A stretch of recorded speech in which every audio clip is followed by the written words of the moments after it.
Welcome back to another edition of the Night Report podcast. I'm your host, Mike Broadbent. Joining me once again is my co-host, Richie O'Leary, and co-host, Alec Crowdhamel. Didn't expect to be recording a podcast before the spring game, but yet here we are. Rutgers has landed 2 portal commitments for the football program. We'll get into those guys. We'll talk about Mohamed Toure entering the portal, and we'll also talk about some other targets and give some updates on where they stand with Rutgers as it stands. But first, before we get into any of that, this podcast is once again presented to you by BetOnline. BetOnline is the world's most trusted betting platform and your number one source for all your sports betting action, with the largest selection of odds on everything from the NBA playoffs to Major League Baseball, NHL, and UFC, and even the Kentucky Derby and NFL season future bets are ready for you to bet right now. In between games, head over to the BetOnline casino and play all the Vegas-style games, including poker and live casino. BetOnline, the game starts here. All right, guys, the first commitment we got was from an offensive tackle with 3 years of eligibility. His name's Moshood Giwa. He was previously at LIU. He started 12 games this past season, 4 at right tackle, 8 at left tackle. 3 years of eligibility left on him. He seems like a guy that the staff views as a developmental player who could potentially blossom into something useful down the road, but isn't expected to be a guy who comes in and plays right away. Rich, tell us about how Rutgers landed Moshood Giwa and a little bit about his game. Yeah, so Moshood Giwa, more Catholic kid, Staten Island kid, went to LIU, redshirted last year. Only had one offer out of high school, and it was Long Island. Had some interest from like Bryant and Stony Brook and all those other like small localish schools. But yeah, ended up just going to Long Island and ended up redshirting as a freshman. And then this past season appeared. I think that's actually incorrect. He actually appeared in 12 games, playing mostly right tackle, but started out the first 4 games at left tackle. Massive size. I know Pat Flaherty's a big fan of him. Thinks he can develop into something special. And he came to campus last week, and that basically sealed the deal. Today, it just became official. Yeah, I mean, if you look at the numbers alone, like it seems like he's a pretty good pass blocker. Also, like that second game of the season, at TCU, and you're putting up numbers like that on PFF, it's like, oh, okay, like there's something to work with there. You were muted, by the way, Mike, when you said whatever you said. Probably I was just saying his best graded game of the season, according to PFF, was at TCU, which is pretty impressive. Yeah, no, that's super impressive. I mean, a lot of snaps last year too. Like, I don't know if their offense is just on the field 24/7, but like 60, 70 snaps, almost 80 snaps in those games. Like, it's crazy, but pretty good. I mean, it seems like he's got some talent for LIU level. Now, can Pat Flaherty mold him into something? We'll wait and see. But at the end of the day, like, you have to trust Flaherty's eye more than just about any other offensive line coach in the country at this point. What do you think of the pickup, Alec? Yeah, I think this is a solid depth pick, especially when you're losing guys like Shedrick Rhodes and Dominic Rivera to the portal. You kind of need that depth right now, especially considering, it's someone that may not be relied on right away. So, yeah, it's a pretty solid pickup for the future. I forget if it was Flats himself or if it was Greg Schiano who about him said, if there's a kid that's willing to put in the work and has shown something, and is willing to continue to improve, there's no limit to what Flats can do with him, which is very impressive. I also do think it's interesting that he is a higher rated pass blocker than run blocker. I mean, at least to me, it seems like it would be harder to develop as a pass blocker than a run blocker. Maybe that's also has something to do with, the competition that LIU face at the FCS level. But at the same time, he graded out really well against TCU in that game. So it's tough to say. Again, he's not going to contribute from day one, but this is a guy that could down the line be a potential option at tackle. He's got good size. 6'6" is really solid. Yeah, it seems like a solid depth get and look into the future. And it also seems like a good indication that Flats isn't really going to go anywhere anytime soon, barring, obviously anything. He's not planning on going anywhere anytime soon. If he's, really interested in taking on someone like this who's a bit of a project to develop for a long time, that means he's thinking of sticking around for a while. Yeah. Yeah, I forgot to mention it before, but obviously with Dominic Rivera gone, with who else just left? Who was the other tackle? Shedrick Rhodes gone. They need depth. Like your only other guy with not even experience, because I don't think you could say experience technically, is Raynor Andrews, but he's only been here for 2 seasons now. So they needed some kind of depth piece. And I think Giwa having college experience, mind you, lower level college experience, is only going to help. And I don't know where you slide him in. I would assume probably backup left tackle for the moment. But you got to get him to campus and see kind of what he can do first. So. Yeah, Giwa entered the portal, I believe, on April 16th, and he quickly announced offers from Ohio, Akron, North Texas, Southern Miss, Buffalo, and JMU. He hasn't announced any other offers since then. You got to imagine he's gotten more, though, in the last 10 days because he stopped reporting them on April 17th. But this is a kid who, he started a full season at the FCS level as a redshirt freshman. He's huge. He's 6'6", 315 pounds, super long wingspan, 34-inch arms from what we were told. So he is just a guy who's still a developmental guy, still a ball of clay in a lot of ways. But, pass blocking, from what I understand, is significantly harder to really be good at than run blocking. So he's got to improve his run blocking, but it seems like based on the tape and based on his grading that his pass blocking is already well above average for his age and for his stage in the development process. So do you think that Rutgers is done pursuing offensive linemen though, Rich, or do you think that they might be looking for more? I will say I know they're looking for more. Okay. They're definitely going to go after another offensive lineman. They want a starting tackle. That's always been the plan. That's been the plan since the December portal. It's been the plan since even before spring ball, like it looks like it. But after watching spring, after them doing their own evaluations during spring, it is pretty clear that they do want another offensive tackle. Will they get one? They said this last year too. So mind you, I guess it was right tackle last year. So mind you, they do want a offensive tackle still. I think Giwa is a solid piece. I think he'll be developmental. I think might even see some snaps in games as a backup, like because he can't redshirt. So why not just get him some garbage time snaps? But I do think that they want a starting caliber tackle. I think they have the money for it. Who it's going to be, there's no names out there yet. So just kind of wait and see, and I guess stay tuned to the boards for that. And one of the accolades that that Giwa earned this past year was he was a second-team All-American on the freshman team for Phil Steele. And I believe he also won Phil Steele's Freshman of the Year in the NEC Conference. So, yeah, pretty big accolades. But yeah, looking back to that TCU game, looking more in the game itself, there were 26 opponent pressure opportunities, no sacks, no hits, no hurries, no pressures allowed. So I guess that was definitely a pretty good start for him, especially considering it was only the second game of the season as well. Really early on in the season, that was a game that they lost 45-0, but it wasn't at the fault of the right tackle. Anything else on Giwa that we wanted to hit on before we move on to the second commitment of the day? I guess second signing of the day. Yeah, technically.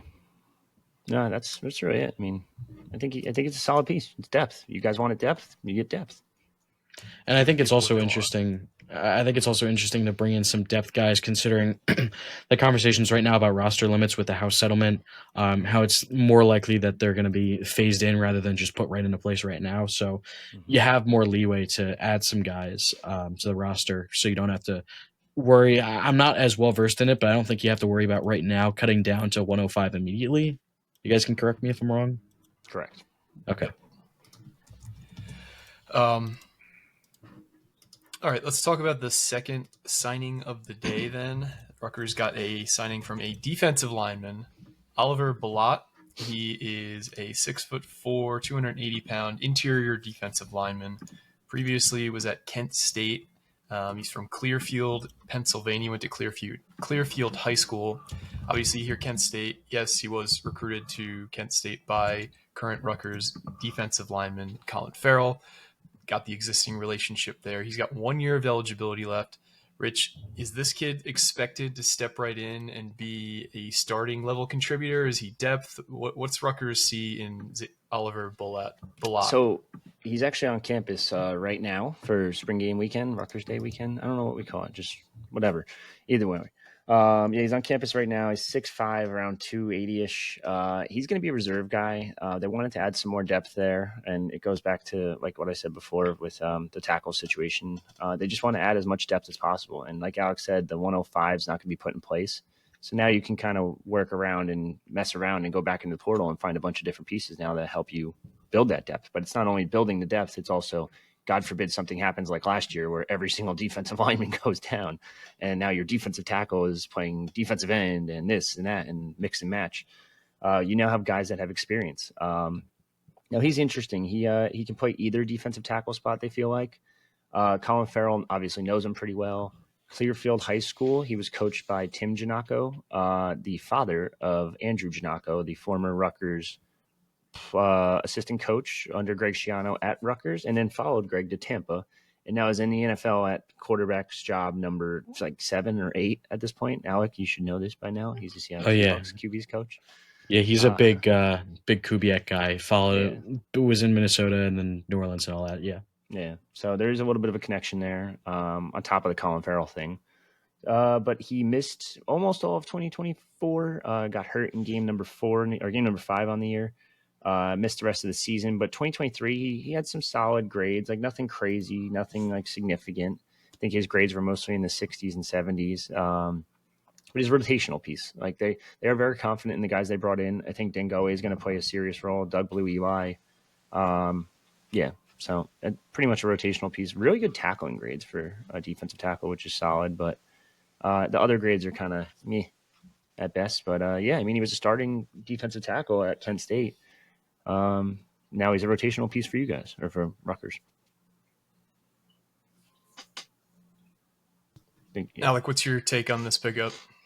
Yeah, I think we had known that they, excuse me, I think we had known that they wanted to go after another defensive tackle. Considering they missed out on a couple targets late in the spring window after already bringing in 2 of them. I mean, Owen Wafel comes to mind, or Owen's the older one, Lucas the younger one, right? Correct. Right? Okay, yeah, thought so. Missing out on him, he ended up at Penn State. But yeah, you can never have too much defensive tackle depth in the Big Ten. You can never have too much depth anywhere in the Big Ten, but especially in the trenches on the defensive line. I mean, like I said, once again, with the roster limit not being put in this year, you can afford to take on a lot of guys for depth.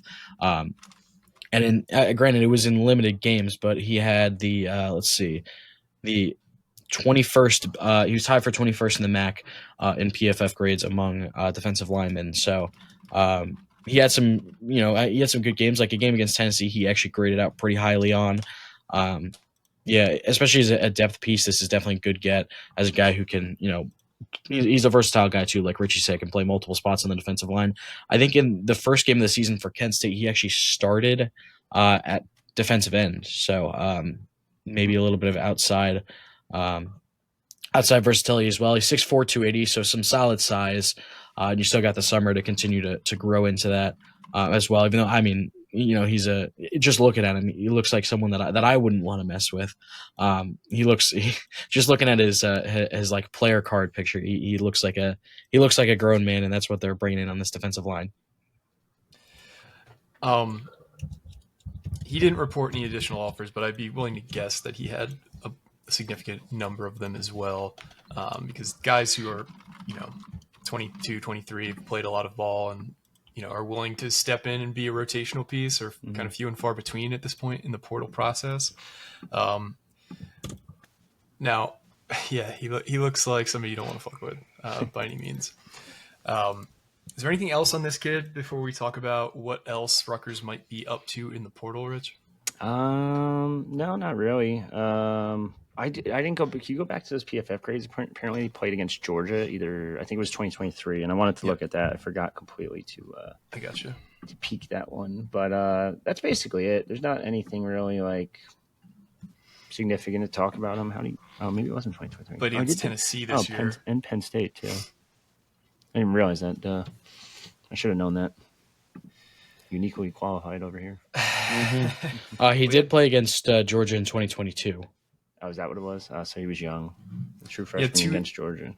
He had 2 hurries against Penn State and Tennessee. Let's take a look at 2022. He played at Oklahoma, at Washington, and at Georgia. Man, they play a murderer's row. schedule. Got to keep the money flowing in, I guess, basically. And Also through their head playing coach. LIU here. That's interesting. Ooh, a little bit of a tidbit. Head-to-head. Talking about a little segue here. Hold on, let's see if I can do this. Tell me if you guys can hear this.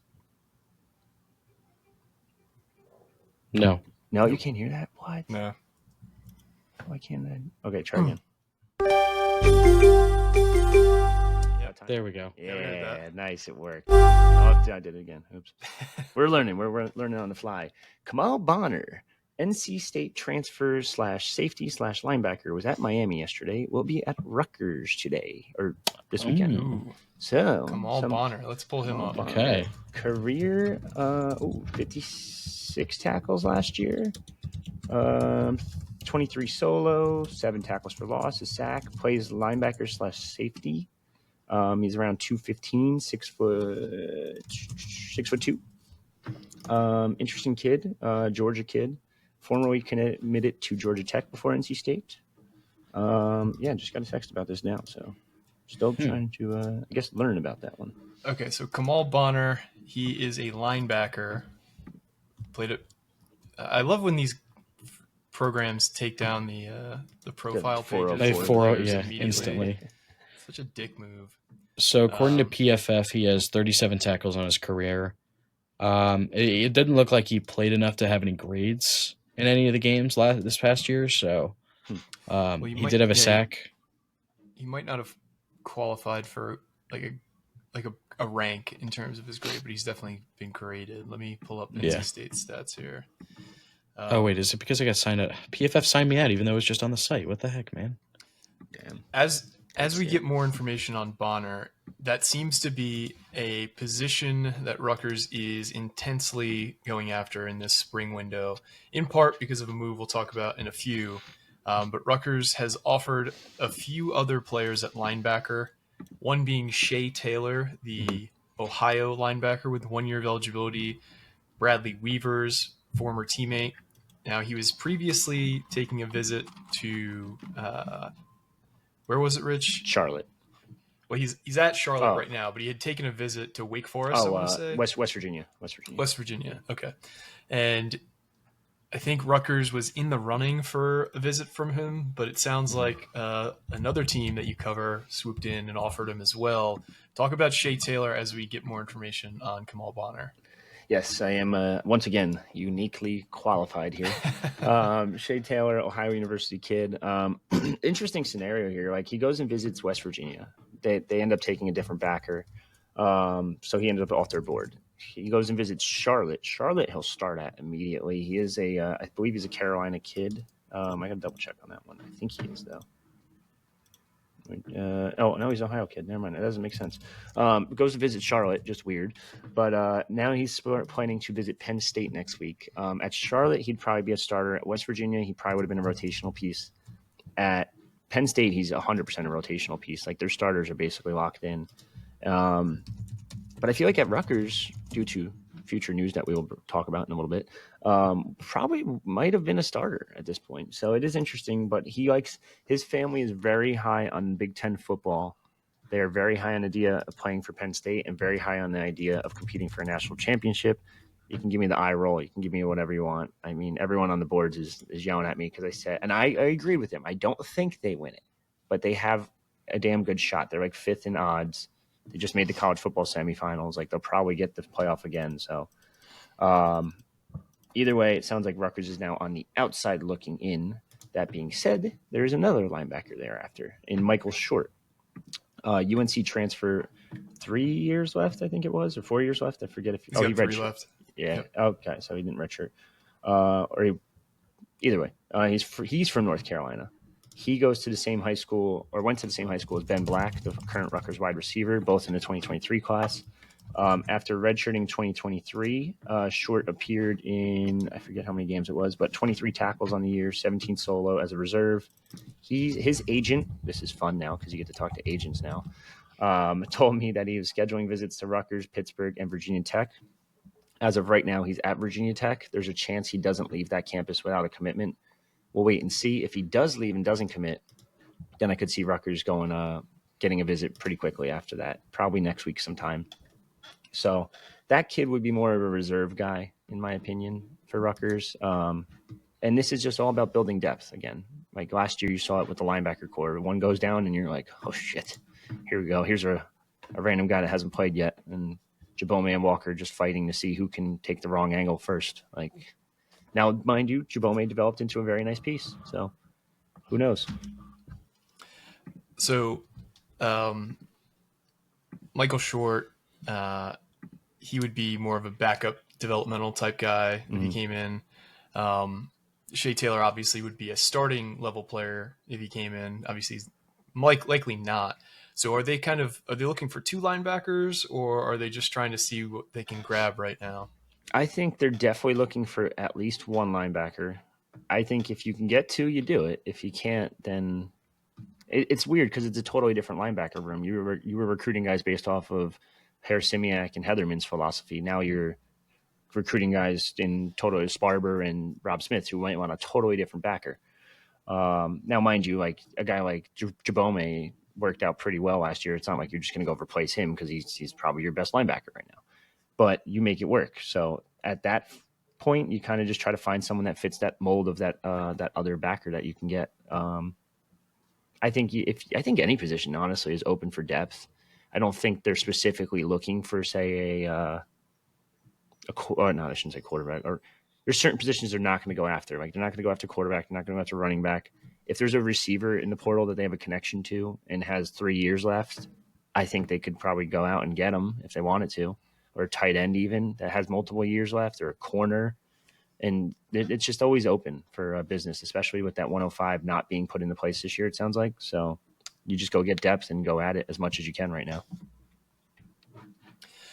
All right, so Bonner, I want to hit on as I'm doing a little research on him. It seems like he got, as you can see by the snap counts, he played a lot more as the season went on, eventually becoming a starter for them. I was looking at the NC State rivals board, and it seems like the general tone is that they're not happy with him leaving. It's not like he was a standout, but he was a guy that they saw a lot of promise in, and a guy who was seen as an ascending player. I'd like to do a little bit more research on guys before we talk to you guys about them. But since it happened in the moment, this is kind of the best we've got. But just it's very clear that they're looking for at least one linebacker, like Richie said. And this kid has multiple years, which is it seems like they only go after guys with 1 year as a guaranteed starter or multiple years as like a fringe starter / backup they can develop into somebody who can be useful. Not, no grades here that'll jump out off the screen at you. Richie, is there anything else they told or you're hearing about Bonner that we should keep an eye on? I don't think this is correct because was his first start against Stanford? No, it wasn't. Okay. Someone said that his first start against Stanford, he had a career high 9 tackles, tackle for loss, looked really good, had 8 tackles against California and Duke each. So, I mean, like he seems like a solid piece. You go back to his high school ranks, he played safety, so he kind of understands a little bit the game a little bit more on the defensive end. 125 tackles as a senior. It's pretty impressive. And look at his high school offers too, like Arkansas, Colorado, Georgia Tech, Michigan State, Wake Forest, like a bunch of smaller schools too. But NC State also brought in a bunch of different linebackers too via the portal, so that probably played a role in him probably saying I'm out. So yeah, I don't know. Nothing to report yet. I don't have a set visit date. It says he's expected to visit soon. If I had to guess, if you're Rutgers, you want to get him on campus this weekend if you can. Mind you, the weather sucks, but get him on campus and 3 years of eligibility remaining. So he's added 25 pounds since his high school too. So he is building himself more into that linebacker role. And I feel like he's probably, just based on the little stuff that's out there, it's more of a hybrid type. Now it's not Tyreen Powell because that guy's just freaky, lengthy, freaky big at linebacker, but similar style of play where it's like a former safety shifting down, or like a Deion Jennings shifting down to linebacker too. Yeah, he did tweet this morning. Obviously, he was at his Miami visit, so What does that mean? I don't know. The hype. I don't know. Social media, everyone loves it, right? Of course. Here's a pretty poignant quote from an NC State fan. No, not today. Bonner was clearly our best linebacker last year, and he's only going to get better. You have to remember this guy played safety in high school for most of his career and is still adapting to the linebacker position. So it seems like an ascending player, like we said. We'll see if Rutgers is able to reel him in, because they suddenly have a pretty big need at linebacker. So we had, in our last pod, mentioned how there was a will he, won't he kind of thing with Mohamed Toure, and it sounds like it is a will he, because he entered the portal late last night. So Mo Toure is officially in the portal. Rich, you want to talk a little bit about what's going on there, and is there any chance he ends up back at Rutgers? Yeah, you said will he, won't he, as if it wasn't like will he, won't he, will he, won't he, will he, won't he, will. Okay, he did it now finally. Like, okay. Yeah. Like Wednesday, he tweeted out a whole goodbye post, Uno out, ended up deleting it. Found out he deleted it because he misspelled the word, posted it again, and then deleted it again. But that time wasn't about a misspelling. That time was about more of Rutgers being like, whoa, hold on, hold the phone. What are we doing here? Because they didn't know ahead of time. Tweets it out. Rutgers sounded like they were going to be able to keep him. They were discussing with him, trying to figure it out, like what was going on. Like, is it money related? Is it like, are you just like not happy here? Like, what's the deal? And mind you, this is a kid that's been here since the 2019 class. He's the only 2019 class kid that's still here. This is year 6 or 7 for him. Six, yeah. 2019, 2021, yeah, whatever. So as of Thursday night, I'm sorry, take that back. As of Thursday night, it sounded like he was leaving. We posted on the boards. I was sitting there, actually, ironically, at my local Buffalo Wild Wings, devouring some all-you-can-eat wings. I felt like shit after, but and I got the text, and I was like, "Oh shit, okay, time to post it." Posted it up Thursday night. Waited all Friday, waiting on, like, we're talking on the boards between some of the fans and us, and they're like, "What's going on?" And I was like, "Oh, I guess no news is good news." And then all of a sudden, watching the draft late at night again, pass out. Alec, thank you for stepping up here and taking the role, posting it, and I ended up waking up at like 1 a.m. I'm like, "Oh shit, he did enter at like 12:07, which is crazy." So he did enter late last night, and that's it. From what sounds like, it was a combination of things. It sounds like his injury is definitely going to hamper him a little bit. They don't know really what his status is going to be for the fall. That's a big reason why they were looking at linebackers. On top of that, it sounds like he was just kind of at the point where he's like, "I've been here for so long. Maybe it's time to try something new. Just one last go at it for college." And now I think Rutgers could have paid him pretty handsomely. I think he would have been fine in terms of pay. I think the school that he's more than likely going to end up is Miami. We know Miami has a top 3, top 5 NIL bank, mostly, like in terms of spending, or in terms of spending, they're like top 5 in the country. We know the Corey Heatherman's down there now, the Greg Schiano, Mario Cristobal connection, et cetera, et cetera. So it is what it is at the end of the day. I hope he does well at Miami. Hope he gets a shot at the league. I don't know if he will, just because he's already 24. But I think he's also looking out for his family too, because at this point with 2 ACLs, and it sounds like, I believe it was the same knee twice, it sounds like his NFL draft dreams are kind of heading towards being over at this moment in time.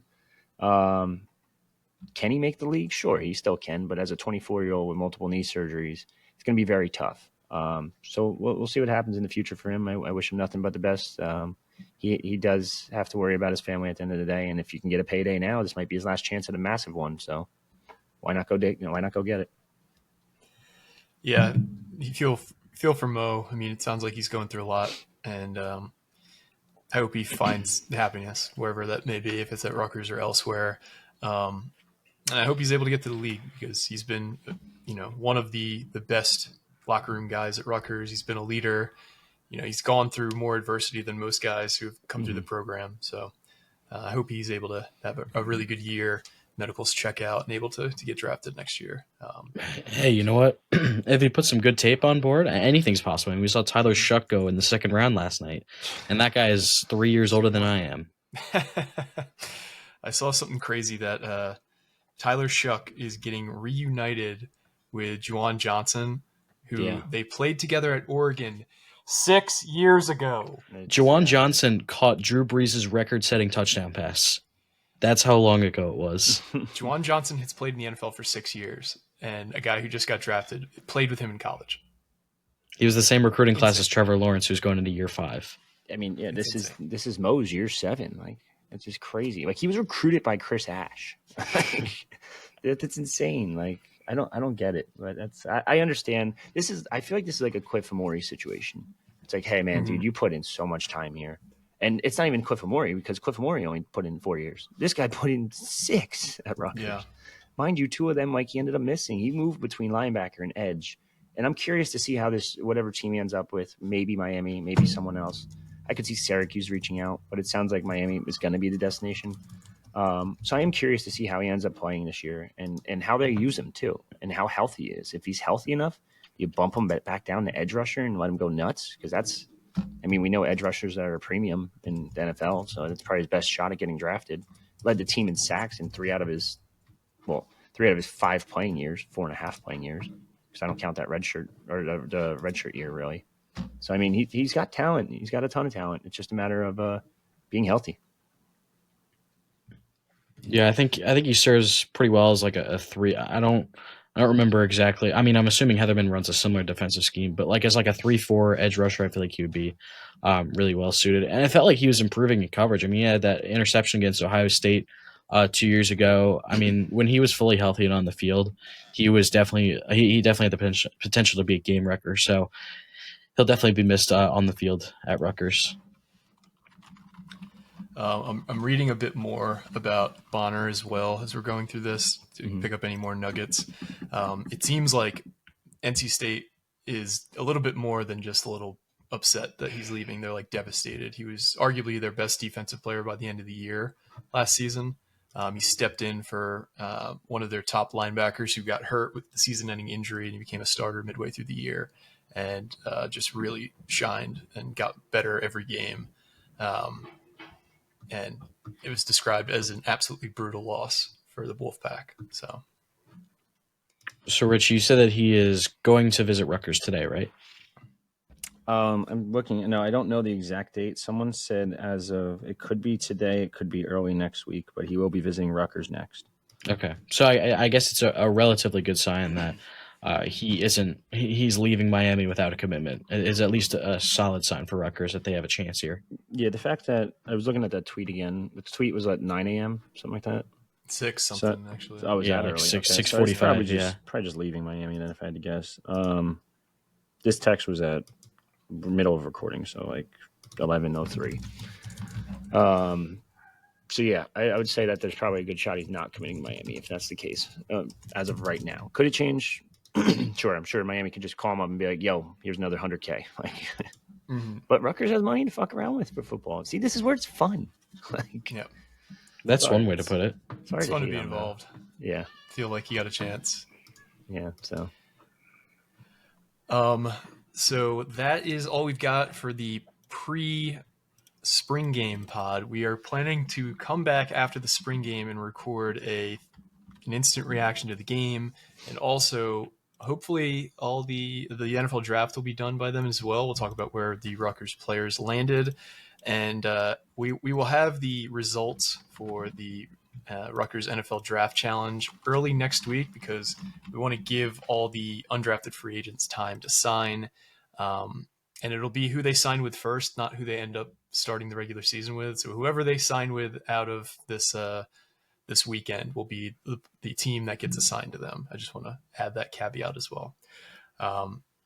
But Rich, you got something else? Yeah, no, I just wanted to mention something NFL draft wise. I know some Giants insiders. I sent it to you guys this morning, predicting Holland Pierce to the Giants. Yeah, I'm like, it's one of the best Giants insiders out there. So I mean, hey, make it happen. We could finally dump Evan Neal. Hopefully, yeah. It'll be fun there's just so much going on today. It'll be tough to keep everything, all the balls in the air. But that is all we've got for you guys today. Hopefully we have a good spring game. Nobody gets hurt, and we have some interesting nuggets to talk about afterwards. But for me, Richie and Alec, this has been another edition of the Knight Report podcast. Signing off.